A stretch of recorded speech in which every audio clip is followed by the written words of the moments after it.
Hey, I'm going to do this as quickly as I can because I don't want to take a lot of time and I have a lot that I want to share. But I'm wearing my pink today because I'm trying to lift my spirits up and be in a good mood. And I have my pearls on, go figure. But really, I'm coming on here because Wednesday was a mess. We all know that. And anytime something major happens, I'm always looking for a lesson in it. What can I learn from that experience?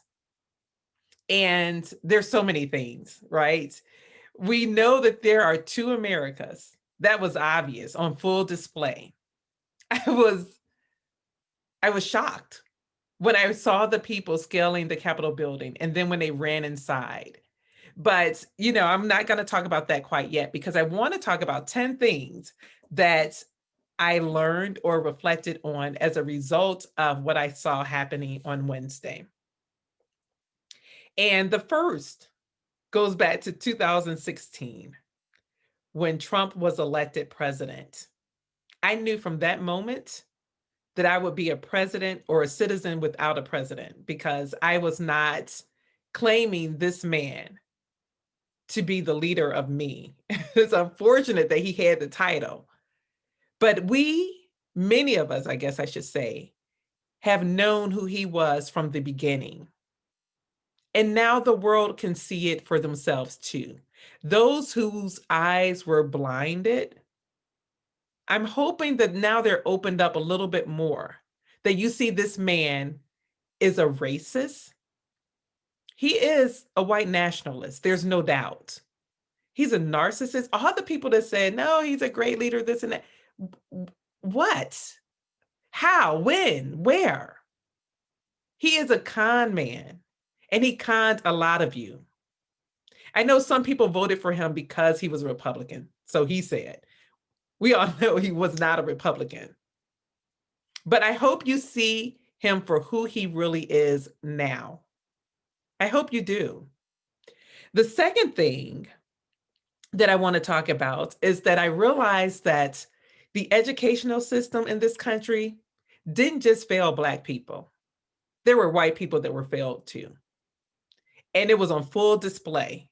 When you saw some of these people in their videos, just, I don't like calling people names, but they were just playing dumb. Like, what were you did you think? No, no. So that was something that I realized. The other thing, number 3, because I have 10. Number 3, there is a mental health crisis in this country. And we pretend as though it's not. The systems that used to be in place are no longer. And so now there's just crazy people who are just out there. And you know where they are? On Parler, being manipulated by people. People went to DC because they said Trump told them to go and cause disruption and do what they did. I'm not on Parler to see what people are saying. We know that Trump did say, I will be there. I will speak at your rally that the Proud Boys put together. And we heard him say, we're going to march down to the Capitol and make these people do what we want them to do.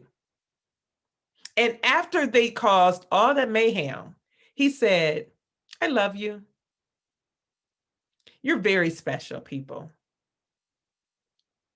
Yeah, that's y'all president. I'm so glad that he's almost out of here. I wish they really would just invoke the 25th Amendment and just have him gone. But when I talk about mental illness, he's mentally ill too. Did I not mention that? Okay, just in case I didn't. Number 4, privilege and entitlement belongs to white people. That was on full display. I know I have people that always say, why people say we're privileged? I don't feel that I'm privileged. Okay. Did you not see what happened? That is privilege. Because had it been Black people, we know that the talk for today would not be about trying to find the people who went in there and the FBI giving rewards for names. It would be about the Black people who were massacred before they got into the Capitol building. That is what privilege can do. Entitlement lets people know, like the woman who was shot and killed, it let her feel or believe that she can go in there and do what she wants to do in the people's house because she was the people. They can beat up officers, no big deal. I don't know Black people that's going to go attack officers. I don't know them. You know why? Because we will be shot and killed. But she had no fear of being shot because they don't fear the police. That is what privilege and entitlement does, or do, I guess, because there's two words. Um, Number 5, this morning I tried to meditate. That's my morning routine. And I just couldn't get it together. I could not keep my mind still. So then Clubhouse had a meditation. I went on there and said, I'll do it with some other people instead of being by myself, and still could not steal my mind because it's just so much going on with this. That energy, when I looked at some of those people, they were they were scary. So much hate. So much hate. And hate begets hate. When you focus on something, you bring in that something to whatever it is you're focusing on. So when you're focused on hating, you're bringing in more hate. And that's what we were seeing on display with some of these people on Wednesday. Focus your energy on something better, else you're going to be, and that's why I'm trying to get rid of my energy on this stuff, because I cannot continue to let it have any power in my life, which is why I'm speaking it, talking about it to help dissipate some of that power. Number 6, even with all that hate, we all know that love trumps hate. As crazy as some of those people were, as hateful, and we may never know what happened inside that Capitol building, but we know that there were officers who were beaten. They talked about the one on life support because he was hit in the head with a fire extinguisher. We know that. And what I know is that even with all the hate that's out there, we have to continue to be the beacon of light. Love will win. Love will win. The 7th thing that, I already know, I already knew this, I guess I should say, and many of us already know. But it amazes me every time when the perpetrator becomes the victim. These people went into the Capitol with a plan. Elizabeth, she had an onion. I don't know what she was planning to do with that, but being that she told her full name and that she was from Knoxville, she was found. But this was premeditated. We know that. And we know it was an inside job too. But it was premeditated. And the woman who was shot and killed, the first thing you saw her brother said, she was a passionate person. She's an Air Force veteran. All this stuff that's positive. But it doesn't talk about her and how she was part of this revolution that they had going on and how she was in there being violent. The man who died, and his wife or family said that he had high blood pressure and he died of a heart attack, that he was a good man. He was a family man. He didn't go there for violence. But this is the same person who posts up with these assault rifles and says what he wants to do to Nancy Pelosi and aligns with the Proud Boy. But he's a nonviolent person. He's a family man.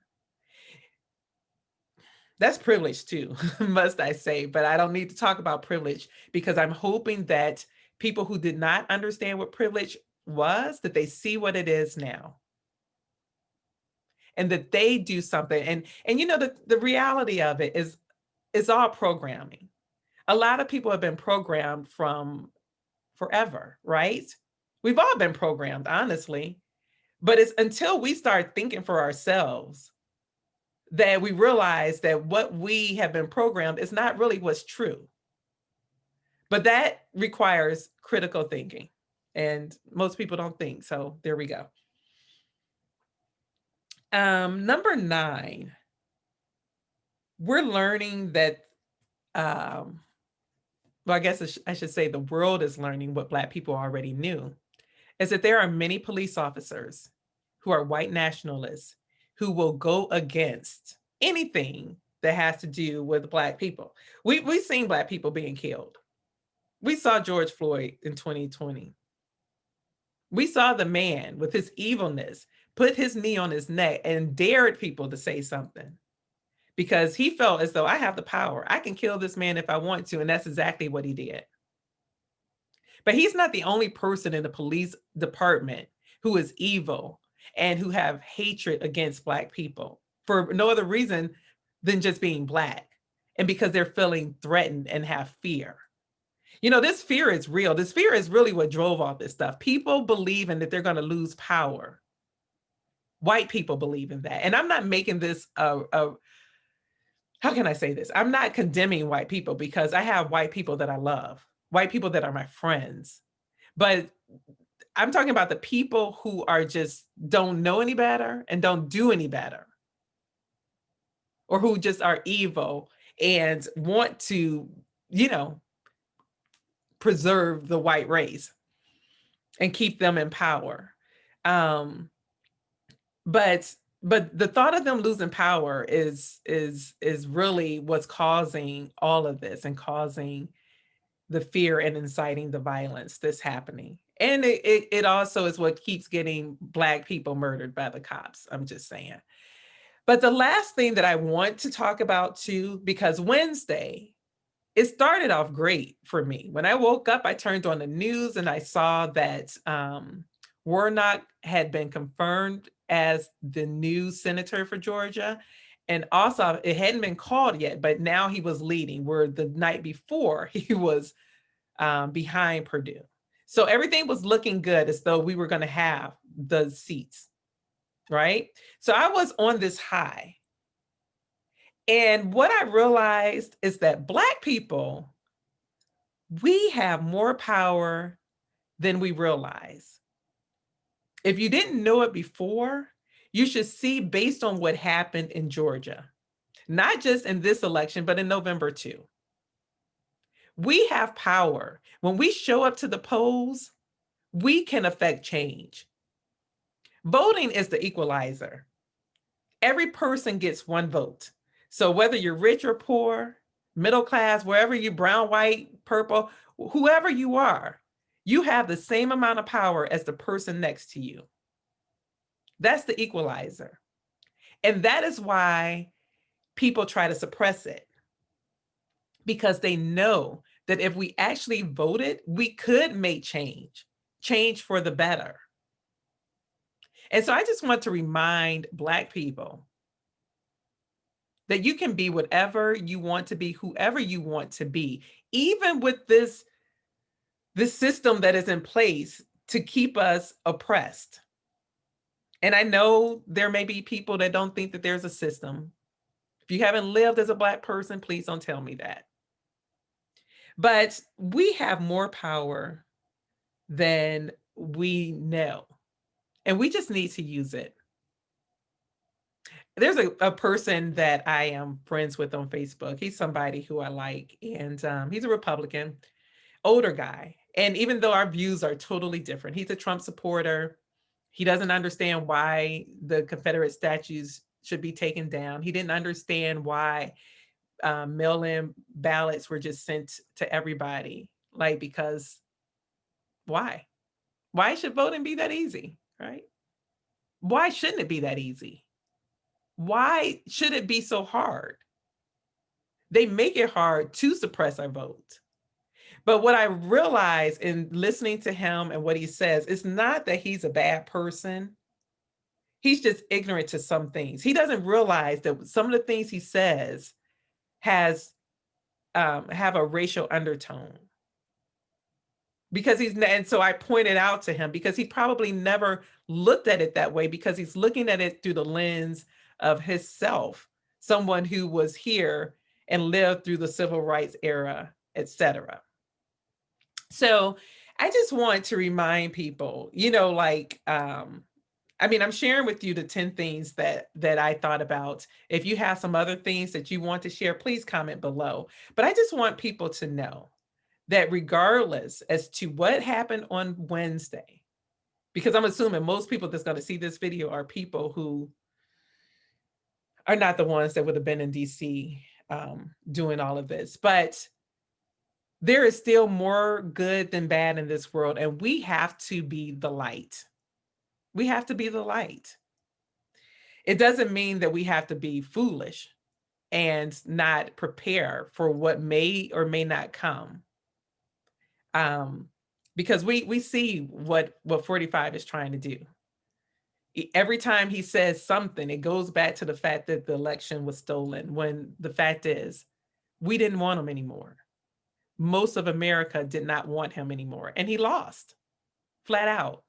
But we just have to continue being light, and we have to continue doing what we're supposed to do. Regardless as to what is happening around us. So when I was given this energy all day Wednesday was a flop for me in regards to getting stuff done. Thursday, I did a little bit better, but like I said, I still had challenges today trying to just calm my mind and be still. But I cannot continue to let it do that because there is work for me to do. There is work for you to do. And take what it is that you were supposed to learn from this and do something with it.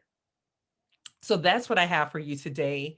I am going to end because I know this is much longer than most of my videos, but I just wanted to come on here and share some things that I thought about. I've been doing a lot of posting with words, but not necessarily saying anything with my voice. And I wanted to share it with my voice because, as I said, I'm dissipating the power that it has in my life right now. So take care, you all. Bye-bye.